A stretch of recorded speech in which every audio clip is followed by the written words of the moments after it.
હા ફ્રેન્ડ્સ, જય જય જય જય જય દ્વારકાધીશ. દ્વારકાનો વિકાસ ઘણી બધી જગ્યાએ આપણે રોડના ખાતમુહૂર્ત જોઈએ છીએ, ઘણા વિકાસની વાત જોઈએ છીએ, પણ આપણે આવી ગયા છીએ ટીવી સ્ટેશન વિસ્તારમાં, જે દ્વારકાનો વોર્ડ નંબર 1 છે. અને ખાસ જ્યારે અહીંયા જે રીતે આપ દ્રશ્યો જોઈ શકો છો, જે રોડના હું આપને દ્રશ્યો બતાવીશ. ખાસ જ્યારે ઘણા બધા દ્વારકાની અંદર વિકાસ થયો છે એવું અમે નથી કહેતા કે વિકાસ નથી થયો, પણ આ દ્વારકાના ટીવી સ્ટેશન વિસ્તારની વાત છે અને અહીંના વિકાસની વાત છે. જે આ રોડ આપ જોઈ શકો છો કે જે ખોદવામાં આવ્યો છે પછી બન્યો નથી, તો આ તકે અહીંયા જે સ્થાનિક લોકો છે ઘણા ટાઈમથી હાલાકી ભોગવી રહ્યા છે. ખાસ દ્વારકા નગરપાલિકાના પૂર્વ પ્રમુખ છે, એમની પાસે પણ આ લોકો રજૂઆત લઈને આવ્યા હતા. તો અહીંયા ઘણા બધા બહેનો છે, એમની સાથે વાત કરીએ. બેન, શું તકલીફ છે? આ કેટલા ટાઈમથી રોડ નથી બન્યો? 3-3.5 મહિના જેવું થયું. પાણીની તકલીફ છે, કચરાવાળા નથી આવતા, હલાતું નથી, કોઈ હાલી નથી શકતા. અહીંયા 3 વાર તો અમે ગયા તા વા તો જવાબ નગરપાલિકામાં જવાબ જ નથી દેતા કોઈ. અને બે જો તો કેવડા બધા પાણા છે, છોકરા પડે, કઈ જવાબ જ ના, હા કહી દે ખાલી.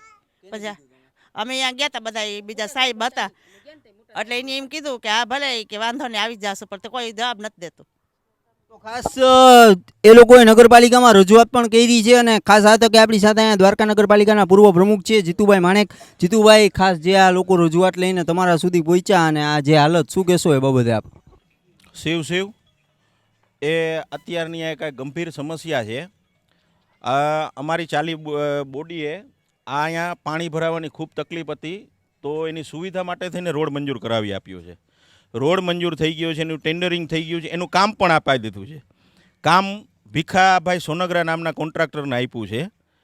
પણ આ સ્થાનિક રહેવાસીઓ આજ મને બોલાવ્યા, છેલ્લા 3 મહિનાથી અહીંયા એકવાર જેસીબી લઈને આવી અને આખો રોડ ખોદીને વહી ગયા. તમે રોડની હાલત જોઈ શકો છો. એમાં એણે આ વરસાદ આખું ચોમાસું કાઢ્યું. હજી સુધી એક માણસ કામ કરવા અહીંયા આવતો નથી. બૈરાઓ અહીંથી ગયા હતા, અહીંને ગલીવાળા બધા ગયા હતા. ચીફ ઓફિસર સાહેબને મેં ખુદ ટેલિફોન માધ્યમથી મેં વાત કરી, તો સાહેબે સામેથી મને કીધું કે જીતુભાઈ, ગલીવાળાના બધાની વાત સાચી છે, છેલ્લા 3 મહિનાથી હેરાન થાય છે, અમે કોન્ટ્રાક્ટરને છેલ્લી મુદત આપી દીધી. પણ છેલ્લી મુદત આપી દીધી વાત બરાબર છે, પણ આ સ્થાનિકો ક્યાં ઉધી? આનો શું વાક? કેમ આ ટીવી સ્ટેશન સાથે કેમ આટલું ઓરમાયું વર્તન થાય છે? એનું શું કારણ? કે ભાઈ કોઈ મોટા ના પાડી છે કોઈ અહીં કામ કરવાની ઓફિસરને, કે વહીવટદાર શાસન છે એટલે એનું મનસ્વી વલણ હલાવવાનું છે એવું છે, કે અહીંયા એને કોઈ સ્થાનિક કોઈ કહેવાવાળું નથી એવું છે? અહીંયા રોજની સમસ્યા, અહીંયા નથી કોઈ હાલી શકતું. અહીંયા 2 જણાના પગ ભાંગી ગયા, છોકરા સાયકલ હલાવતા પડી ગયા. નથી અહીંયા કચરાની ગાડી આવી શકતી, કે નથી અહીંયા કચરો લઈ શકતા. અવળી લાઈનો અહીંયા પાણીની તોડી ગયા. કનેક્શન હમણાં 3 દી પહેલાં મેં માથે રહીને બધે કરાવ્યા, નથી પાણી આપી શકતા. તો ભાઈ શું કરવા તમને? શું આ કોન્ટ્રાક્ટરને આ ઓફિસરો શું કરવા છાવરે છે? એનું કારણ શું છે? એને કામ આપેલું છે.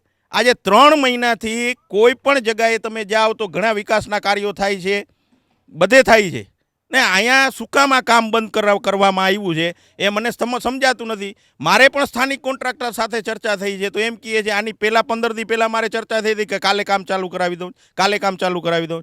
આજે ન છૂટકે, કારણ કે અમારા ટીવી સ્ટેશનમાં એકથી બધા સંપ છે ને એકદમ શાંતિ છે, પણ આજે ન છૂટકે આ મીડિયાને અમારે બોલાવીને આ બધું સમજાવવું પડે છે ને કહેવું પડે છે, કારણ કે હવે પાણી હદ ઉપરથી બહાર વયું ગયું છે. તો આ તો પૂર્વ પ્રમુખ દ્વારકા નગરપાલિકાનો અવાજ, જે એવું કહેવા માગે છે કે જે અહીંના સ્થાનિક કોન્ટ્રાક્ટર છે એને કામ આપવામાં આવ્યું છે, ક્યાંક ને ક્યાંક એમનું જે વલણ બેદરકારીનું દખવાય. સ્થાનિકો છે આપણી સાથે, ચેતનભાઈ છે. ચેતનભાઈ, તમે આ એરિયામાં રહ્યો છો, કેવી રીતે રહ્યો? અત્યારે છેલ્લા 3 માસથી અહીં ખોદકામ કરવામાં આવ્યું છે, ત્યાર પછી કોઈ પણ જાતનું કામ કરવામાં આવતું નથી. બીજું, પાણીનો મોટો પ્રોબ્લેમ છે. 5 દિવસે આવે, 6 દિવસે આવે, પાણીનું કોઈ નક્કી નથી. બાઈઓ બિચારી કામે જવાને બદલે પાણીની રાહ જોઈને બેઠા હોય કે ક્યારે પાણી આવે, બાઈઓને ખબર પડતી નથી. પછી આ સિમેન્ટ રોડ માટે ખોદવામાં આવ્યું છે, પણ છેલ્લા 3 મહિના થયા ને ભાઈ, એ બોલો બધા જોડે એક અવાજે. છેલ્લા 3 મહિનાથી આ ખોદકામ કર્યા પછી કોઈ પણ જાતનું કામ થયું નથી. અહીં કોઈ તપાસ કરવા આવતું નથી. આ જાણે દ્વારકા વિસ્તારની બહાર પ્રદેશ આવેલો હોય એવું ઓરમાયું વર્તન આ વિસ્તારમાં કરવામાં આવી રહ્યું છે, એવું અમારા બધાનું માનવું છે. બરાબર છે ભાઈ?